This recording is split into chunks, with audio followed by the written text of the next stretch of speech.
Kennst du das? Viele Lagen Stoff sollen genäht werden, aber die Nähmaschine näht nur auf einen Fleck? Dann bleib dran, denn hier in diesem Video zeige ich dir, wie du das behebst. Make a Maut Sewing. Nähen mit der Maus. Möglichkeit 1 ist ganz simpel.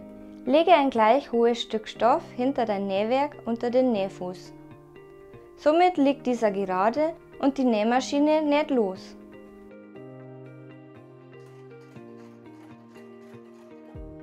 Variante 2 ist ähnlich. Damit der Fuß gerade da liegt, nähst du einfach ein kleines Stück weiter innen los.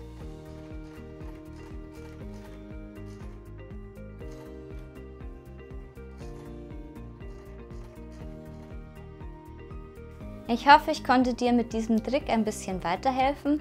Schau dir auch gerne meine anderen Nähtechniken an und ansonsten sehen wir uns in 2 Wochen wieder. Tschüss!